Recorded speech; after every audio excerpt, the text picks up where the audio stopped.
नमस्कार।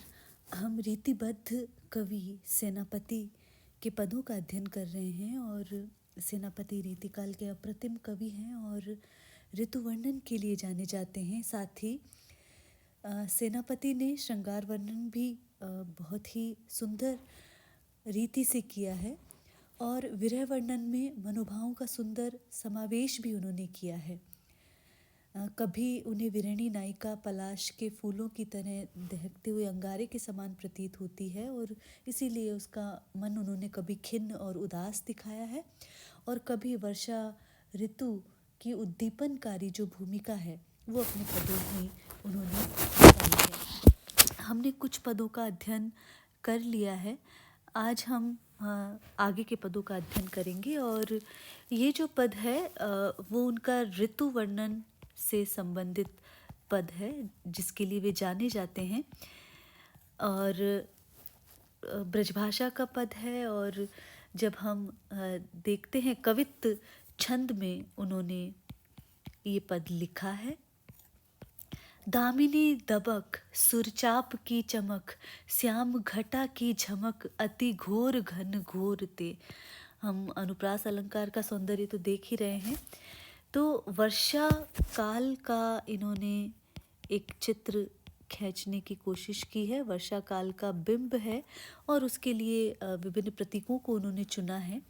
दामिनी दमक सुरचाप की चमक कि यहाँ पर कोई जो विरहिणी है, कोई जो विरहिणी नायिका का एक प्रकार है विरहिणी नायिका, और वो अपनी सखी से एक संवाद कर रही है और उसमें वो कह रही है दामिनी दमक सुरचाप की चमक कि सावन का महीना आ गया है और आकाश में दामिनी दमक अर्थात बिजली जो है वो दमक रही है। सुरचाप की चमक, और सुरचाप कहते हैं इंद्रधनुष को, देवता का जो धनुष, तो इंद्रधनुष इंद्रधनुष चमकता हुआ आकाश में सुशोभित हो रहा है। श्याम घटा की झमक, और चूंकि सावन का महीना है तो काली बदलियां, इसीलिए श्याम घटा, काली घटाओं की जो झमक है। अति घोर घन घोर थे, तो काले काले बादलों की जो घटाएं हैं वो चारों ओर छाकर घोर घन घोर गर्जना वहाँ पर कर रही हैं। तो सावन का महीना है, दामिनी की दमक, बिजली की दमक है, इंद्रधनुष की चमक है और काली घटाएं जो हैं वहाँ घनघोर रूप से बार बार गर्जना कर रही है। कोकिला कलापी कल कूजत है जित जित, कोयल और कलापी का यहाँ पर जिक्र किया गया है। कलापी कहते हैं मोर को, तो बारिश के ये दोनों ही पक्षी हैं।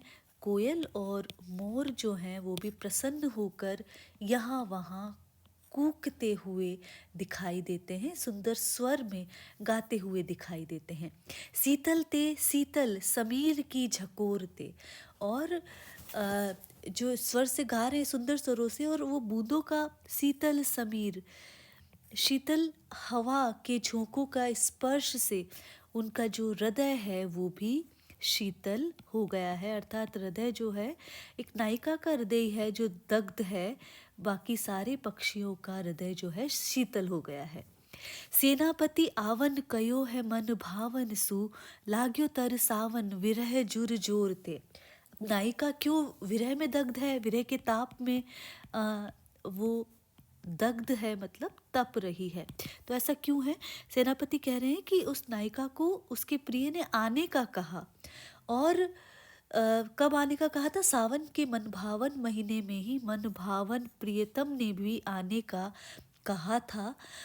इसलिए नायिका कहती है लाग्यो तर सावन विरह जुर जोर, तो इसलिए कह रहे हैं कि नायिका कह रही है कि प्रिय तो नहीं आए, लेकिन इस ऋतु में मुझे जो विरह जुर अर्थात विरह रूपी जो ज्वर है उसने जोर पकड़ लिया है और वो तड़पा रहा है।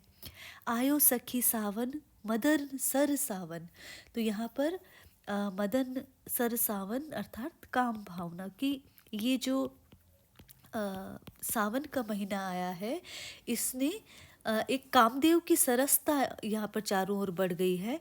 लाग्यों है बरसावन सलिल चहु ओरते, और चारों ओर से वर्षा ऋतु जो छा गई है उससे सलिल अर्थात वर्षा बिंदु जो है वो चहु और बरस रहे हैं। तो यहाँ पर प्रकृति का इसे कहते हैं उद्दीपन रूप में चित्रण, जब वो नायिका के विरह को और अधिक बढ़ा रहा है। तो यहाँ पर एक उपालंब भी देख सकते हैं। उपालंब का तात्पर्य शिकायत होता है। शिकायत एक नायिका यहाँ पर अपनी सखी से कर रही है क्योंकि उसके मन भावन प्रिय नहीं आए हैं। तो यहाँ पर अनुप्रास, यमक और परिसंख्या अलंकार देख सकते हैं। कवित्व छंद यहाँ पर है और ऋतु वर्णन से संबंधित ये पद है जिसके लिए सेनापति विशेष रूप से जाने जाते हैं।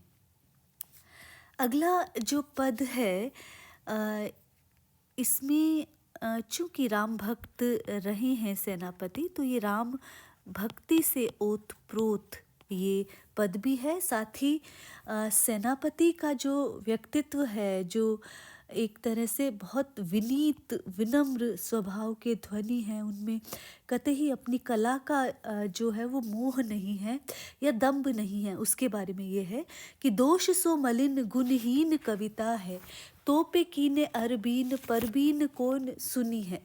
तो यहाँ पर मलिन का मतलब है कलंकित, गुणहीन कविता है। अरबिन का अर्थ यहाँ पर जटिल होता है, कठिन या जटिल, और परबीन का मतलब ज्ञानी। तो दोष सो मलिन, तो कह रहे हैं कि मेरी कविता दोषों से मलिन है और गुणों से हीन है, कि मेरी कविता में दोष ही दोष हैं, दोषों से युक्त है और उसमें गुण नहीं है, अर्थात गुणों से हीन है। अर्थात वो अपनी बड़ाई नहीं कर रहे हैं, अपनी कविता में दोष ही दोष बता रहे हैं। तो पे कीने अरबीन परबीन कौन सुनी है, तो कह रहे हैं लेकिन फिर भी मैं अरबीन अर्थात मैं कठिन कविता नहीं बनाऊंगा, उसे जटिल नहीं बनाऊंगा, ताकि कोई विद्वान व्यक्ति इसे अवश्य सुनेगा, क्योंकि कोई जानकार जो है वो उसे अवश्य सुनेगा, जो कला का मर्मज्ञ है वो उसे अवश्य सुनेगा। बिन ही सिखाए सब सीखी है सुमति जो पे, जैसे कि जो अच्छी बुद्धि वाला जो व्यक्ति है वो बिना ही सिखाए सब सीख जाता है। जो सुमति अर्थात जो अच्छी बुद्धि वाला व्यक्ति होता है वो सब कुछ बिना सिखाए ही सीख जाता है। लेकिन फिर भी मैंने मेरी कविता में सरसता रखी है, उसमें रस रखा है और धुनी है, अर्थात उसमें ध्वन्यात्मकता ध्वनि भी रखी है। अर्थात मेरी जो कविता है उसमें सरसता है, अनुपमता है और साथ ही रसपूर्णता है और उसमें ध्वनि का समावेश भी है। तो क्या क्या है? सरसता है, साथ ही उसमें अनुपमता है और रसपूर्णता है, और साथ ही मैंने उसमें ध्वन्यात्मकता भी रखी है। दूषण को करी के कवित बिन, दूषण को करी के कवित बिन, यहाँ पर कुछ त्रुटि हो गई है, बिन भूषण को, इसे भूषण पढ़ें। तो दूषण को करी के कवित बिन भूषण को, तो यहाँ पर ये कहा जा रहा है जो करे प्रसिद्ध ऐसो कौर सुन मनि है। तो यहाँ पर कहा जा रहा है कि कौन ऐसा देवता या ऋषि है जो दोषपूर्ण या भूषण रहित, दोषपूर्ण अर्थात कोई कविता दोषपूर्ण कैसे होगी? जब उसमें अलंकार नहीं होंगे। तो अलंकार रहित कोई कविता कोई रचना करके कौन ऐसा विद्वान है जो प्रसिद्ध हो चुका है, कौन ऐसा देवता है, कौन ऐसा ज्ञानी है जो दोषपूर्ण रचना करके या अलंकार विहीन रचना करके, कविता का मतलब रचना करके या कविता करके जो प्रसिद्धि को प्राप्त कर चुका है। इसलिए रामे अर्चत सेनापति चर्चत दो, इसलिए सेनापति कह रहे मैं राम की अर्चना भी करता हूँ और चर्चा भी करता हूँ। कवित रचय या ते पद चुनी चुनी है, और इसीलिए वो सावधानी पूर्वक राम की चर्चा कैसे करते हैं? उनकी कविताओं को रच के, उनके संबंधित पद रच के और काव्य में सावधानी से उन पदों को चुन चुन कर रचते हैं। और अपनी उससे उनकी अपनी स्वयं की चर्चा तो होती है, राम की अर्चना भी साथ साथ हो जाती है। तो वो ये कह रहे हैं कि कौन ऐसा देवता या मुनिजन है जो दोषपूर्ण कविता करके प्रसिद्ध हो सकता है, अर्थात नहीं हो सकता।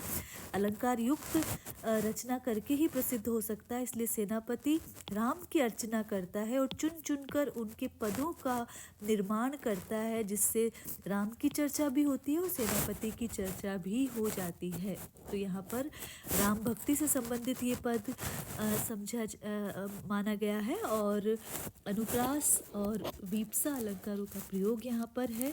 और कवित्व छंद, छंद आप जब विशेष में लिखेंगे तो कवित्व छंद का प्रयोग सेनापति ने किया है। आगे हम इनके पदों का अध्ययन जारी रखेंगे। आज के लिए इतना ही। नमस्कार।